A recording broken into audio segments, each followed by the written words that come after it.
Hello everyone, welcome to episode 29 of Last Minute FPL. This is the Gameweek 29 podcast. Hi Vikas, how are you?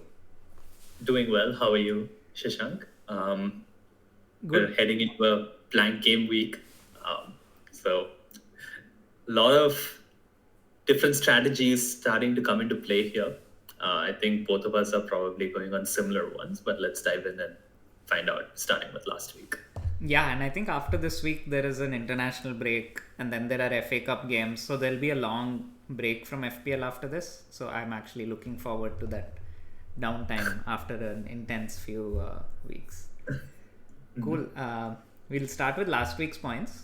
Pretty good week for me. So last 2 weeks have been very good after a disaster game week 27. So I got 72 points, mainly because of Watkins, Joao Pedro, and Bruno. And my overall rank is 490k now. I think I should give some kind of a thanks to Bruno for large majority of the season. I was shitting on him and saying that as a rule I'll never get him, and I kind of lucked out when I think Saka got injured and I moved to Martinelli and then to Bruno, and last few weeks my rank game has been exclusively due to him. So I mean, super weak, honestly. Bruno, Joao Pedro, Watkins, all three not as highly owned, actually. And 27 points from them is incredible. What is the green arrow like? This is such a good week given the points that I've been seeing. yeah, I think the last 2 weeks I got about 125k gain each. So definitely, yeah, on the upper end of variance for sure. But yeah, I'll take that after a. I think now you're looking good at top 500k. It doesn't look very dissimilar to like some of the other seasons around this stage. I think a top 100k finish probably still on the cards then. I mean, yeah, that will be tough because I still have to figure out chip strategy. But yeah, taking it 1 week at a time. And yeah, let's see how it goes. Um, Moving on to the AI team. AI team got 52 points, fell just outside the top 10k. Overall, kind of a flat week. But because I don't think it's, as you can see, it's the average points. 52 points was the average. And the only players who returned were actually Salah and Kluivert. Everyone else blanked. Yeah, I can empathize. I think it's very similar in my team as well. So it's a pretty bad week for the more commonly owned players, and that's why I think you also saw that this was kind of average.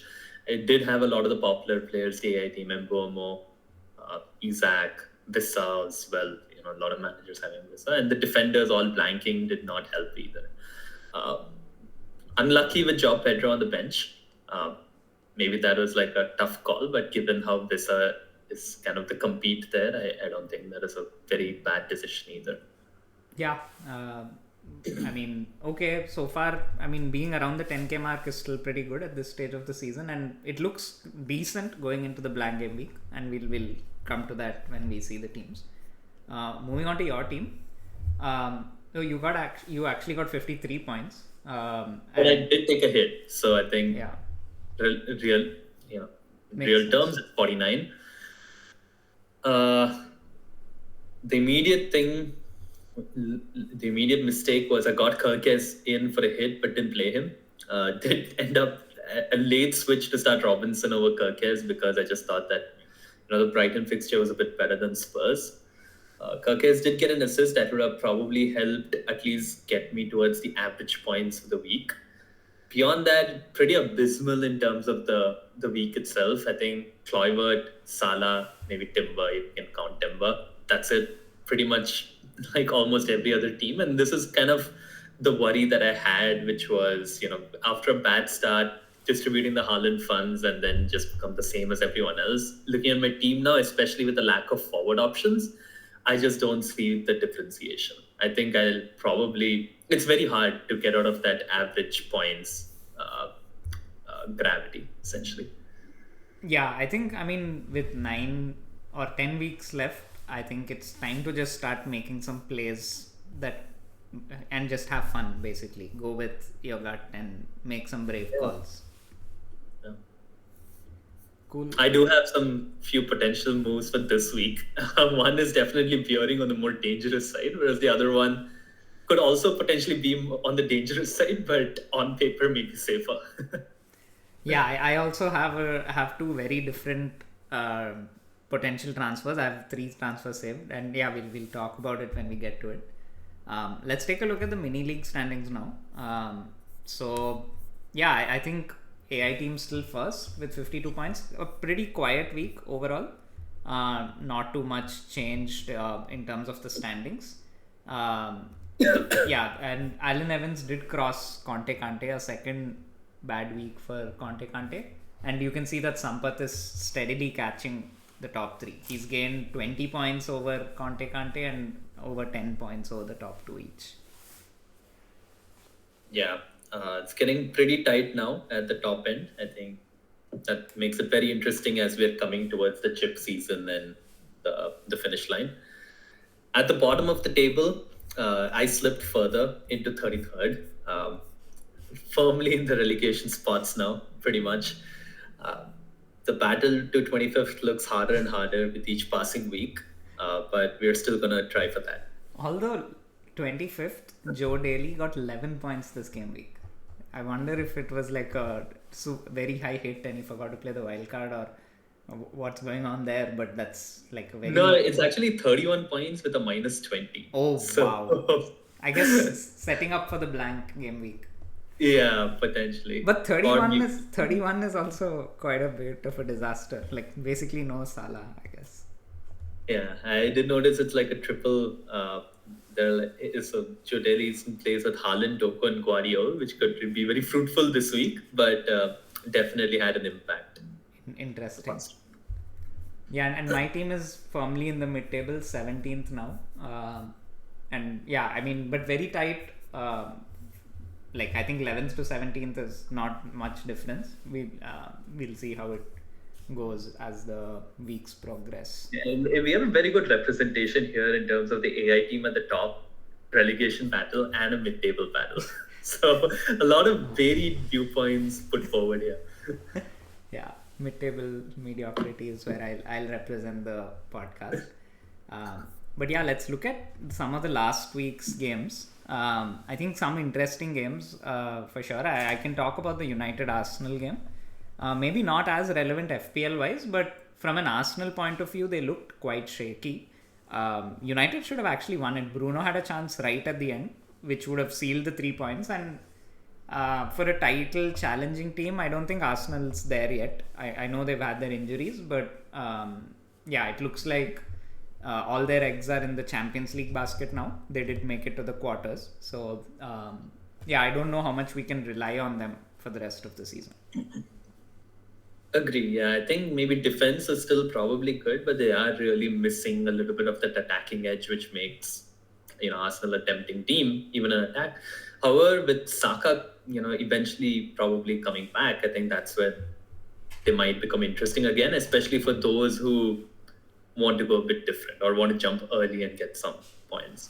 Yeah, but the thing is, he'll probably be prioritized for the Champions League, and he'll have his minutes managed, especially coming back from an injury with probably nothing to play for. The other game is the Chelsea-Leicester game. Palmer, once again, very unfortunate. I think this week, if there are managers out there who captained him back-to-back weeks, and both times he got a really high XG and he couldn't score, especially missing a penalty. I think this is first career penalty missed. Very unfortunate. Yeah, very, very, very unfortunate. I think it is one of those weeks where very close call, because there were some doubts with Salah's minutes and there could have been a bit of a logic to go different or just bank on the minutes of Palmer. Very unfortunate because of missed penalty and then 2 penalties for Salah, who's the compete captain. Yeah. But I did think it will be a tough game for Chelsea, and it kind of turned out to be pretty cagey, 1-0. But nevertheless, I think Palmer should have definitely gotten much more in this game. Yeah, and Salah ended up playing 95 minutes because Southampton scored and the game wasn't done. Whereas Palmer, it turns out, had an illness that we didn't know about. So probably that affected his performance as well. Yeah, very unlucky. Yeah. I think we should talk about the Spurs Bournemouth game. So Evan Nilsson started for Bournemouth. Dango was on the bench. So that's a pretty big development as far as the Gameweek 29 squads are concerned. And Spurs are definitely focusing on Europe. They rotated their entire team. Son started on the bench. And it was an exciting game, 2-2, but it could have easily been more. A lot of chances created at both ends. And I think Bournemouth attack next two games are pretty good on paper. And going out of the blank, they also play Ipswich. So do you think Evan Nilsson is the forward to go for, or do you think there could be rotation risk? Because I would not go for Evan Nilsson, even though he scored. I do think he would start, but there's always, Dango didn't start. He's been doing well, apart from like maybe a few games where he was not as good. So I think there's still that element of doubt which would not make me go for Evan Nilsson. Also because probably you already have a good Bournemouth midfield attacker and you don't really need to double up there. Yeah, that makes sense. Yeah, it's just that the forward options are so threadbare now. It's basically probably Haaland, Wood, and Evan Nilsson for the blank game week. Maybe Joao Pedro, but he plays Man City. So yeah, any other game that you want to talk about? I think Forest beating City 1-0. I think this definitely reinforces targeting Forest next week, both from an attacking perspective and defensive. I do have a few transfers in mind which involve a Forest defender, and given how impressive they've been, I just think this result definitely adds to that bias. Yeah, and I think Forest as a defense are more reliable than say Chris Wood in terms of, because even they back it up with the stats as well. So I think at this point, if we don't get them, it's almost like completely disrespecting them for their excellent performances this season. Yeah, City looked toothless. I don't know what happened to them. They looked on the up for a while. That inconsistency is still there. I want to talk about the Palace Ipswich game. So Palace do have a double game week coming up in 32 and potential double in 33 as well. And they've just been winning game after game, and I don't think they'll have a table bonus left anymore. They're rising up the table, and they're they created more than 3 xg against Ipswich. And Ismail Assar again scoring, just to rub in that salt deeper and deeper every single week. Munoz getting the clean sheet. I think defensively they've been fantastic. There's still I feel a little bit of question marks on the attack, but defense they've just been really, really good, and I think the data backs it up week after week. We've seen them at that bottom left, the charts we show. Yeah, agreed. And then finally, I think we should touch upon the Liverpool game. Now that Liverpool's out of the Champions League, they play the Carabao Cup final this weekend. They'll just have 10 league games left, or maybe even 9 league games left, and I think Salah is probably not a sell now. Even if you had the bravery to get rid of him and buy him back, I don't think there's a point in doing that. He's probably going to play every minute and go for every record out there. Yeah. I don't think there's any point in getting rid of him, especially losing value and given what he's doing week on week. Yeah, he's still averaging more than 10 points per match, and he could get 400 points in a 38 game season, which is outrageous. His 303 itself was exceptional, and now he's crossed it, his record of 303. It's insane, honestly. Insane. Cool. Let's move on now. Let's look at next week's games. This is the new graphic format from Rob, who puts these nice infographics. So on the left, you have the teams that are projected to score the most goals, and on the right, you have the teams that are expected to get with the highest clean sheet odds, basically. So Man City and Bournemouth are the only two teams that have more than 2 expected goals, which is not so high because we've seen fixtures that have 3 and even like late 3s, but I guess those are the kind of games in this free hit. And even on the right, for the clean sheet odds, the highest clean sheet odds you see is still below 40%. So I wouldn't panic too much if you're going with 9 or 10 players and you're a defender down. Maybe just go for attack. Like, I wouldn't take a hit for it, basically. There's no one who seems likely to get a clean sheet. It's tough to predict. What are your first thoughts when you see this? I'm encouraged by the 19% clean sheet odds for Ipswich with Greaves potentially starting. It's much higher than I thought. But beyond that, I think I have one free transfer, and just looking at this, I'm not really excited by anything here, like either in terms of the goals projected or the clean sheets. So I'm not sure how much alpha you're going to gain with just deciding on an optimal transfer, but nevertheless, I think the two teams definitely I would want to target are I would say Everton a little bit because of the price point of players and also the clean sheet odds. You know, that they were good fixture generally, and Forest again because of the price point and accessibility of defenders and forwards and even midfielders. So these are the two teams that I'm looking at. Yeah, and the fixture as well. Ipswich Right. has been one of the bottom three. But yeah, I think what this tells me, anyway, firstly, in a single game week, the variance is super high and anything can happen. And most of us are either going to wildcard in a week or two, or we are going to play the free hit this week.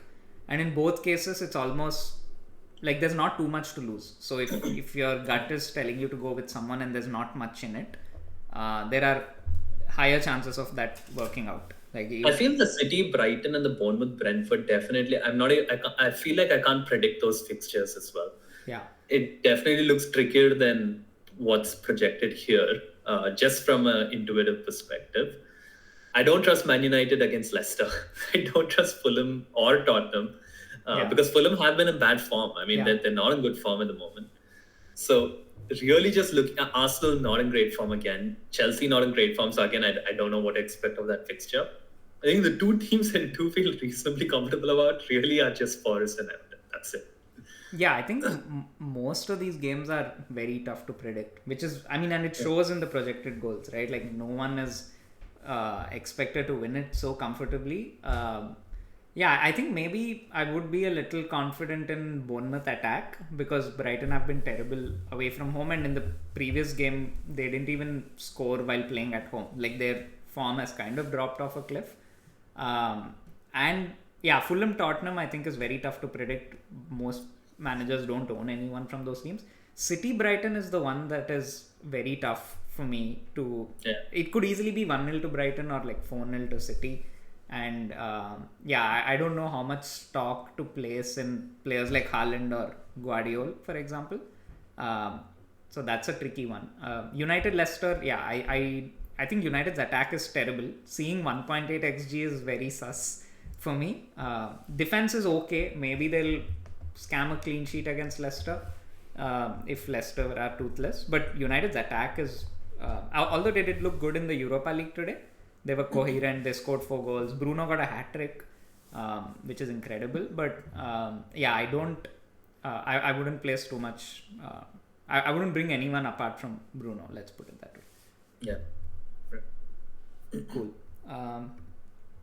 Moving on to the assistant manager projections quickly, just in case anyone is still active with their assistant manager. Ipswich with McKenna is the highest projected, and Leicester with Van Nistelrooy second highest, mainly because of table bonus. But if you're going for Ipswich and Leicester for assistant manager, it kind of tells you that it's not a great week to go for it. Yeah, I mean, and the problem with the assistant manager is it's so wide. You these points look good, but you can easily just end up with nothing, like 1 or 2. But yeah, it's not a good week for assistant manager, like you said. Interesting though that McKenna's win plus draw percentage is 53, which was higher than Glasner's first week where he got 20 points. So I mean, maybe we are kind of underestimating Ipswich's defense. I'm guessing that. Yeah, that's probably what is putting it here, right? I think good signs for Greaves. Yeah. Like flip of a coin, probability to get table bonus, not bad, based on this data. Yeah. Cool. Moving on to the fixture difficulty. So I've created one version where we're just looking at the next 2 weeks because game week 31 after the international break is probably when most of us will wildcard because fixture rearrangements will become a bit clearer. And if we look at that, then the 3 or 4 teams that are right at the top are Wolves, Bournemouth, Forest, and City. Now Cunha's not there, which he would have been perfect for these 2 fixtures, Southampton and West Ham. Maybe Strand Larsen is an option. What do you think? I don't know. I mean, it's another fixture I can't predict. Wolves versus Southampton. As bad as Southampton have been, Wolves are terribly reliant on Cunha for attack. Yeah. Given he's not there, I don't feel comfortable getting in a Wolves attacker for this game. I would rather target Bournemouth versus Brentford or Forest versus Ipswich, even a West Ham or Everton here ahead of Strand Larsen. Yeah, I'm surprised that Wolves, I just went and checked the projections again. Wolves are projected to score only 1.6 goals and the clean sheet odds are only 27%. I guess it's more about Wolves not being great rather than anything about Southampton. Yeah. So I'm not tempted by that. I was tempted by that because with Cunha, but unfortunately he got injured and to get him out. Agreed. Although in defense, I think there are some decent options. You could go with Sa in goal. Southampton and West Ham are good fixtures. Maybe Ait Nouri if you're looking for the attacking threat. I think that's about it. No one else on the radar. Bournemouth is an interesting one. I think there are 3 or 4 good options. Dango, apart from being benched, he also sold himself from his own FPL team. And he didn't start the FA Cup game and the previous game week. So I would say there are probably 4 options. Kirkes in defense. Huijsen if you really want to save money, but I don't think it's worth it. I'm sure people have enough value. Then in midfield you have Semenyo and Kluivert. And I think Evanilson in attack is also a good option. He has really good data, but he'll probably play only 70 to 75 minutes. And the other risk is that in game week 30, it's very possible that he's benched because they play Man City in the FA Cup, I think either just after it or just before it. So it's possible that Dango starts the Ipswich at home. Yeah. I wouldn't go there. I think if you have Kluivert or Semenyo, just stick there. Or I think if you own these players, it's okay to keep, but I wouldn't go to buy. And then Forest, of course, it's Mr. Chris Wood and in attack. And then there are a bunch of midfield options that people are looking at. Gibbs White, Elanga, Hudson-Odoi. Yeah, Hudson-Odoi as well. I like Gibbs White out of the 3 of them. More steady for sure. But I think that he has more quality and you're also relying on them to do well in game week 30 against United at home. So I feel that him taking set pieces will be a better matchup there. In defense, Aina, Sells. Probably Sells is the best keeper option, to be honest. Milenkovic as well. Yeah. For a slightly more cheaper option. Exactly. With City, Brighton, Leicester, beautiful fixtures on paper. Although Brighton, I feel, is tricky to call. Is it just Haaland, though, that we can get in terms of forwards and midfielders? I think there'll be quite a fair few managers thinking about Marmoush, especially those that do not want to rip apart their team. What do you think? Yeah, I think Marmoush is a good option, especially I think City is the first game of the weekend. If you get a leak that, and the deadline is later than usual. So if you get a leak that Marmoush is starting, then maybe if you're on a free hit, you can go there last minute. But I personally, given the information we have at this time, I wouldn't go there. He was benched in the previous game week. And there are other options like Foden, Savinho, Doku. If you're feeling brave, maybe Foden is the most reasonable option if you're willing to let go of someone like a Palmer. And in defense, you do have Guardiol. But I think both with Haaland and Guardiol, it doesn't excite me as options. It's more scary because you get Haaland, you're tempted to captain him in game week 30. And Salah has Everton at home. I know that Leicester at home is a much better fixture, but it's kind of asking for some tragedy there. I know you have to be brave and go for it. We've done this. You don't have to. You can still captain Salah and get the other Haaland points, kind of similar to the state I was in owning both. But or like you said, it's the temptation of going different and having that hat trick captain when no one would even own him. I think that's what drove me to captain Haaland, and I lost quite a few points by doing that. So if there are some learnings that you do want to take, I think it's captain Salah. Yeah, I think that the other downside is that to get Haaland, you'll probably have to get rid of either Salah, Palmer, or maybe Trent and Isak. So if you're getting rid of Salah, I don't think it's worth it because his value has risen so much in the past 15 odd weeks that you'll anyway want to get him back on wildcard and it may not be worth it.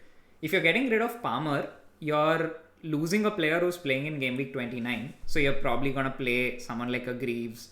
And then you're also because of the huge price tag that Haaland has, you're also sacrificing someone like a Wood or like some mid-price player you're sacrificing for a very cheap option. I don't know if that's worth it, to be honest. I think even, and then you're also losing Palmer, who has Spurs in game week 30. Okay, maybe you can say that he's out of form. And even with Isak, he has I think the Spurs fixture actually is good for Palmer. It's generally a high-scoring game. It's one of those crazy games. Right. I would be worried about kind of selling in before that. Yeah, I think, I mean, if you can get to Haaland easily and you still have a decent team, that's fine. But if you're ripping apart your team or taking a hit, I wouldn't go there. Yeah.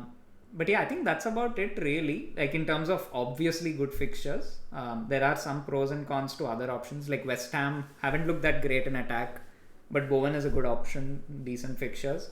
Southampton, I wouldn't go for anyone. United, maybe just Bruno, and if you're feeling a little risk, you want to take a bit of a risk, you can go Dallo. And Arsenal are always decent options, even though they have tough fixtures. The defense is usually putting up good numbers, but they didn't look that great against United. Yeah. Cool. I will just quickly touch upon the next 5 game weeks fixture ticker, just for the people who aren't wildcarding. At the top, it's still largely similar teams, but I guess the players you would go for will be more stable. Like you wouldn't go for someone like a Marmoush if you need them long term. But yeah, anything that stands out in terms of having a different strategy if you're not wildcarding soon? Yeah, assuming it depends. I think there are so many different strategies here. If someone is going for a free hit this week, you don't have enough players and you don't want to take hits, but at the same time you don't want to lose ground. So you're in a good position, or you want to catch up and you want to make some points. Free hit this week. Save transfers, get to 32, spend your transfers on Palace and Newcastle players, then to get them in for that 32 double. And also it's just like 2 extra fixtures in 32, so you don't lose too much there. And then go and wildcard in 33. I would say you have to not wildcard. You would have to kind of play a bench boost in 33 and then wildcard for the blank. Yeah.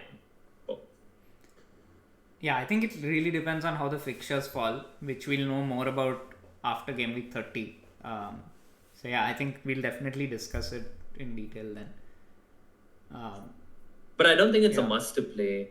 Like, it must to not play the free hit this week. I do think that if you have 5-6, I would play it. I wouldn't. Yeah. I would play it without looking too deeply into 32 because it's just 2 extra fixtures.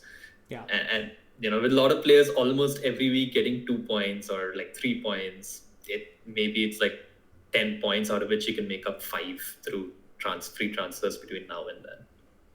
Yeah, and if you're leading your league by a healthy margin and you're considering free hit, maybe just take like a -12 or a -16 and don't play the free hit. I hope my mini league leaders do that, just to give me some chance. Cool. Let's look at the point projections now. We'll start with the forwards. So, I mean, this is still the next 4 game week projections, although we will look at game week 29 projections alone separately.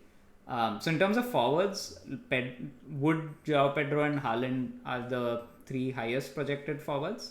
And Solanke is back. He played 90 minutes the other day.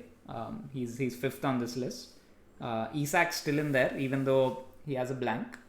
And interestingly, Rahul has over 4 projected points, just like the top 3 here. But the fixtures take a turn for the worse after the blank. Disappointed to not see Beto here. But I guess that's because of 30, 31, 32 where the fixture turns. Makes sense. He'll be 3 point something, that I can say. Yeah. João Pedro, what a comeback. It's the comeback story of the last few weeks. He really was on the sell list, not on the radar, and he's back at it, at top of the forward list. Who would have thought? Yeah, I think he was always a algorithm favorite. Like he has good underlying stats usually, and so when he combines that with game time and goals, he is naturally going to rise in this table.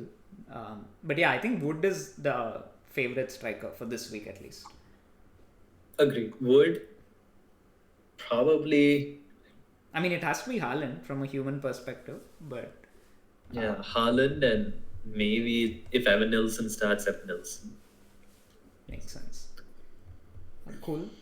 Looking at midfielders now, there are a lot of options in midfield, and a lot more players here who have more than 4 projected points. So Salah again is second, even though he doesn't have a fixture this week. Like, it's unreal how on a different planet he's playing. But Palmer is above him, so the model still really likes Palmer, and I don't think it'll be getting rid of him. And for this week, Bruno is above 5 points projected as well for the Leicester game. But even pretty good points projected over the next 3. Your Bruno pick has been really good. I wish I could get him, but I just don't have the funds. Yeah, definitely got lucky a bit there because I really didn't want to, and there was just no one at that price point. But yeah, I think Kluivert, again, good option. Looks like Semenyo dropped out of the top 10. Got a couple of yellow cards unnecessarily in the previous 2 game weeks, which basically made him the same as Dango, even though Dango didn't start. It was very frustrating. Enzo is quite high up there. I think he got an assist as well in the Leicester game. And otherwise Son, Mbumo, Bowen, Foden, all in similar projections. Cool. Yeah, I think this pack has not changed much. More Enzo's definitely a surprise, but I wouldn't go there because I don't think Chelsea are in good form, and the points are probably going to come from elsewhere. I wouldn't bet on Enzo. Although I think maybe Enzo is rising up because of the regular point scorers not in form, like Jackson's out, Palmer's looking a bit off. So Enzo is taking on a more burden, but I wouldn't go there. You wouldn't bet on Enzo, but you'd bet on Beto. Right. Oh, not yet. Let's go there. Cool. Then let's move on to defenders. So Kirk is right at the top, although I don't fully trust Bournemouth's defense. He is an attacking defender, and in a game week where most defenses may or may not keep a clean sheet, might as well go for someone with some attacking threat. And Cucurella has had a couple of really good game weeks. He's second here, but not for his game week 29 fixture, so I would ignore him for this week. And then even the Arsenal defenders and even Guardiola, they all have projected points less than 3, so it's not really that exciting. The Wolves defenders and Forest defenders have fairly decent projected points though. And surprising to see, again, like this is probably because of the 30, 31, 32, but for 29 I would expect Everton to be higher up here, but definitely 30, 31, 32 bad fixtures. So long term, don't target Everton, but if you're going to wildcard, I think they're fine to bring in. Makes sense. And game week 30 you'll probably have to bench them because they play Liverpool away. But yeah, I think probably what the AI team is saying here is go for Wolves and Forest defenders and maybe Kirkes. You don't need to go for a premium this week. Cool. And then finally keepers. Again, Wolves and Forest at the top. But Onana has 4.17 projected points for this game week. I think that's the first time he's probably been highest for any game week. Interesting to see. And Pickford also above 4. So I think that also verifies that Everton's defense is rated quite highly. But I think similar to what we said, even if you don't have a goalkeeper playing this week, these points show that it's not worth it to take a hit unless you have a free transfer. Yeah, agreed completely. Cool. Let's take a look at some free hit drafts now. So on the left is the free hit draft that the AI team put together based on this game week's projections. And on the, let me just confirm the captaincy. But yeah, basically the AI team has Bruno Fernandes as captain, interestingly. Yeah, I was just shocked to see that. I had to double check that. And I was like, okay, I did do the right thing.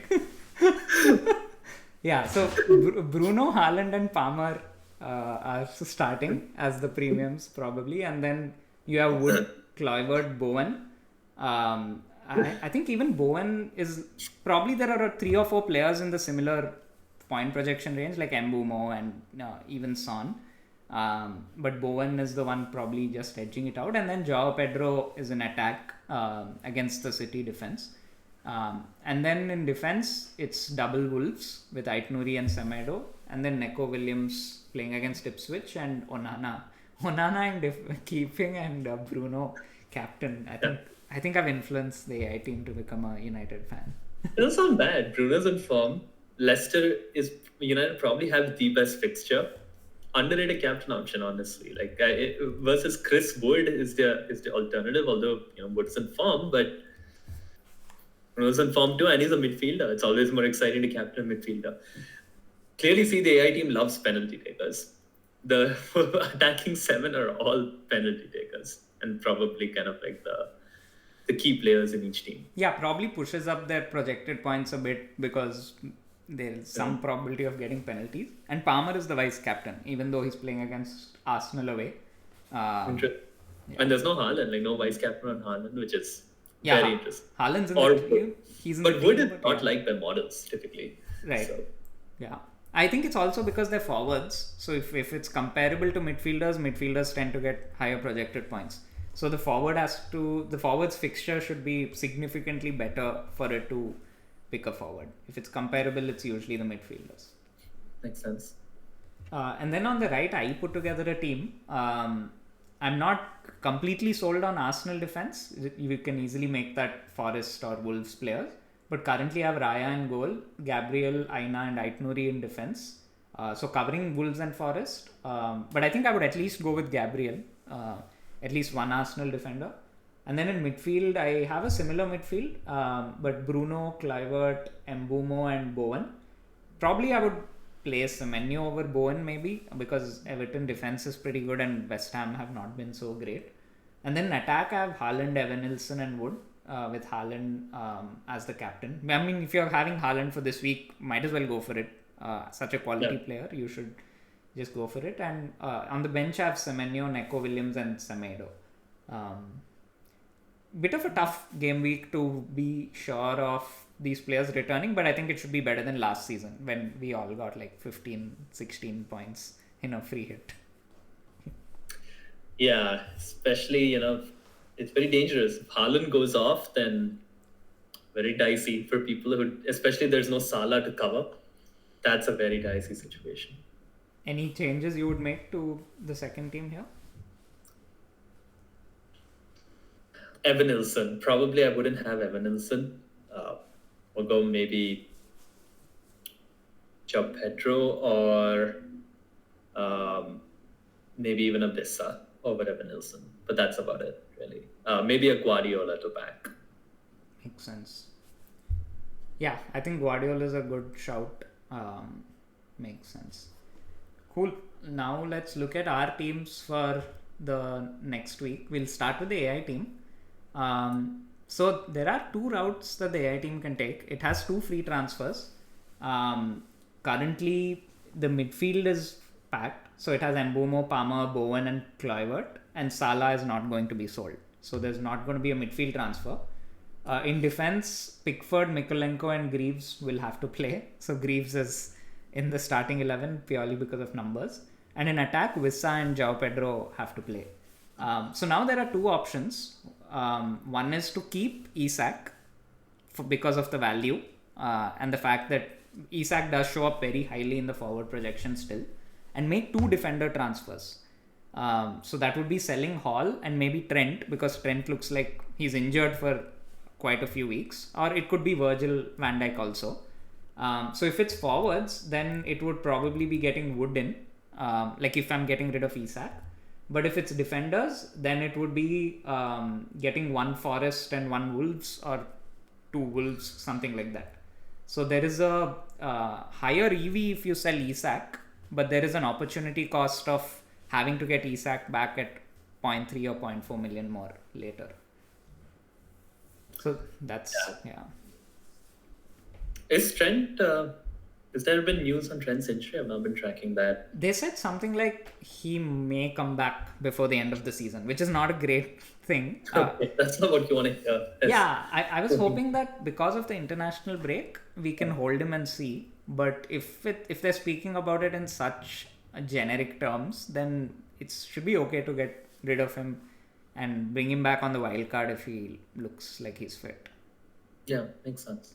And Captain Palmer? Yeah, I think Captain's Palmer, because no Bruno. I mean, yeah, let me check. Yeah, even if it gets Wood, it's Captain Palmer. So yeah, this is a weird one. It captained Salah for the previous 2 weeks when Palmer had Southampton and Leicester. And when Palmer has Arsenal away, it's going for... I think it just doesn't like most of the other options, and there's no Haaland in the team. Makes sense. Cool. Moving on to my team. So currently I have 8 players. I have 9 if you count Greaves, but I'll be benching Greaves. I have 3 free transfers. The day has come, I'll be getting rid of Calvert-Lewin. Sad. For better, right? No, I don't think I'll go there. So probably my moves will be Watkins to Wood. So I do have an option to get Haaland, by the way. I'll talk about it. So I can do Watkins to Wood, Trent to any defender, like whether it's Guardiola or Kirkes or Wolves defender. I'm not entirely sold on Guardiola, although he seems to be the player with the most expected points. And the third player, currently, I think I'm going with Evanilson. I'm just a little worried about his game week 30. I'll have triple Bournemouth attack. I think I'll just go for it because they're playing Brentford home, Ipswich at home. Both defenses are poor. But yeah, he could be benched next week, which is a problem. The other option that I have is to move Watkins to Haaland. I would have to play Greaves. And Calvert-Lewin will probably, in that case... I don't think I need to sell Calvert-Lewin then. I'll probably have to move Palmer to someone very cheap like a Trossard, or maybe even cheaper like a Gibbs-White. And then Trent would become someone like a Knight Nouri or Kirkes or some defender. So the question... that's not worth it. Like you're having to downgrade Palmer, although I don't expect much in the Arsenal game. And a very uninspiring defender like Knight Nouri. Where I mean, models do like him, but I'm not sure against Southampton. Wolves, Southampton, I don't know. No Wood as well. So yeah. And I'll have to play Greaves. So there is a bunch of downgrades, and then you really need Haaland to do well in both game week 20. And I think you kind of have to captain Haaland against Leicester. I mean, of course, you can choose to not, but the upside of that move is mainly in that game week 30 Leicester at home fixture. So you kind of have to think about what you'll do in that. Currently, I'm leaning towards the first option. I mean, after this discussion, I am a little hesitant on Evanilson, but I'm not really excited by Wissa. Bournemouth away is not so easy, and then game week 30 is also a tough fixture. But yeah, I do think Wood, Guardiola and Evanilson is the more safe-ish option. Yeah. Cool. I would urge you to actually strongly consider Beto rather than Evanilson, because especially if you don't need to play him the week after, I do think it's a very boring pick in the sense that I've been burnt by Calvert-Lewin and NDI. You've been burnt by Calvert-Lewin twice. So, I mean, there is that factor of, do we really need to go back to Everton again? but I feel that should not influence future decisions in terms of looking at Everton's form and Beto's form. And he's probably on pens as well. Makes sense. Yeah. And he's been getting a lot of chances. In the previous 2 games, he missed a lot of big chances. I think two matches ago, he missed many one-on-ones. Yeah. I think even this week, his XGI was 0.7 or something. Yeah. He didn't get points, but he's showing up. I think Calvert-Lewin would feel betrayed because I'm probably the one manager who's still holding on to him. He'll be refreshing the FPL page, seeing the ownership, and if it becomes 0%. If you don't want to play him 30-31, I just think this week is a more exciting choice for me than Evanilson and Vissa. I think I don't think I'll have to play him, but that's kind of true about Evanilson as well. Like if I feel like he's going to be benched next week. Because this week I do think Evanilson will start, and I like the idea of just tripling up on the attack. But yeah, I think Beto is a strong option, and you won't have the tension of him not starting, and it also makes. He's a penalty taker. It just adds one more. I think so. I think even Evanilson, I think, is a penalty taker. I don't think Kluivert's on penalty. Oh, you won't go? Kluivert won't take the penalty. I think Evanilson is the first choice penalty taker. But yeah, you're right that. But I mean, Bournemouth is a better attack, and Evanilson does have good data. But I think maybe also just diversification, because if Bournemouth, like they have a bad game, I think they could against Brentford. Brentford are a good team. Put all your eggs or 3 eggs out of 7 in one basket feels very risky. But I mean, it is a 1 week that could.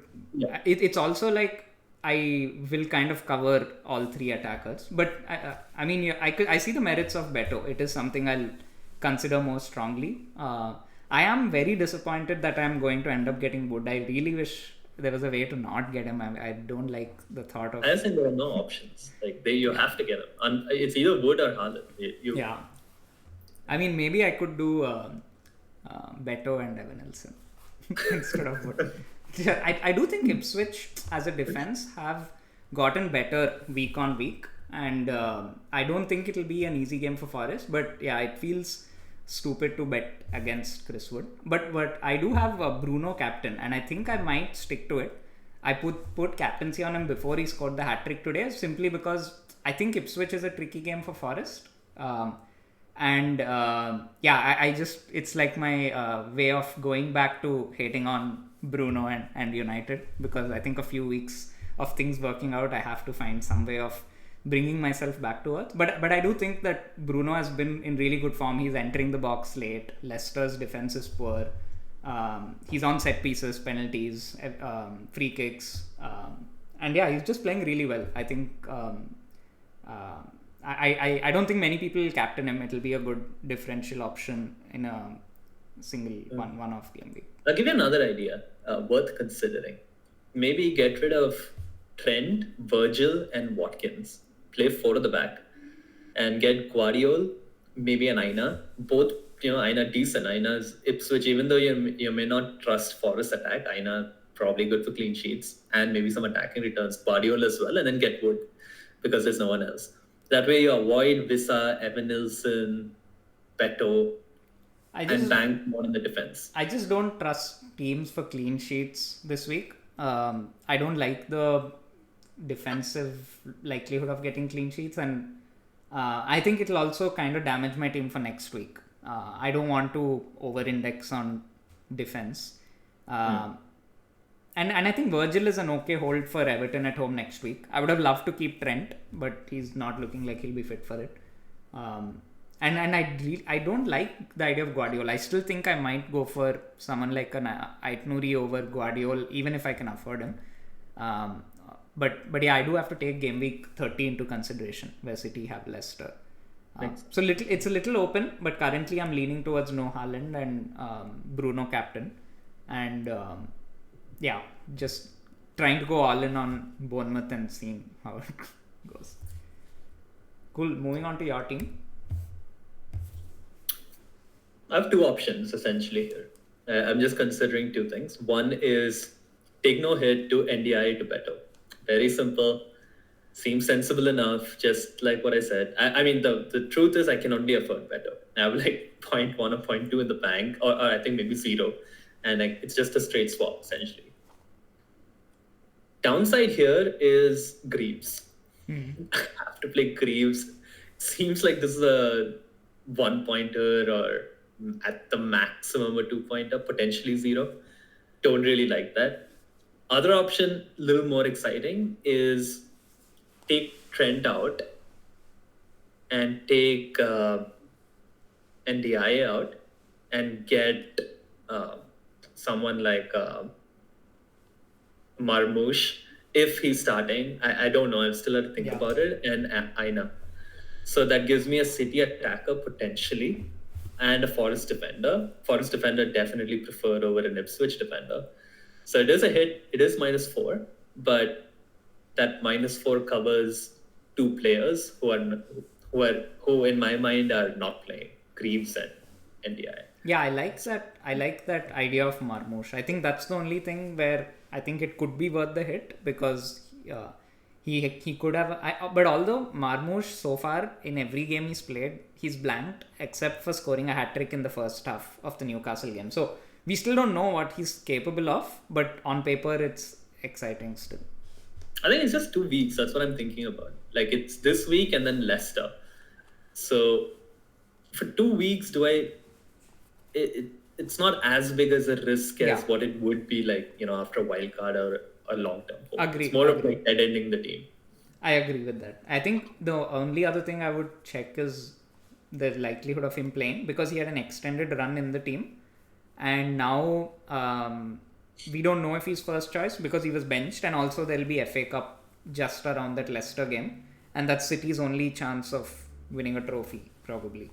So will be a question mark on that. But I mean, like you said, it's a high reward and there's not much to lose in terms of going. Yeah, I think I'm really waiting for that Trent update because if Trent is going to be back, like Slot tomorrow says that he's going to be back after the international break or something like that, then I'd be much more reluctant to take him out for a hit.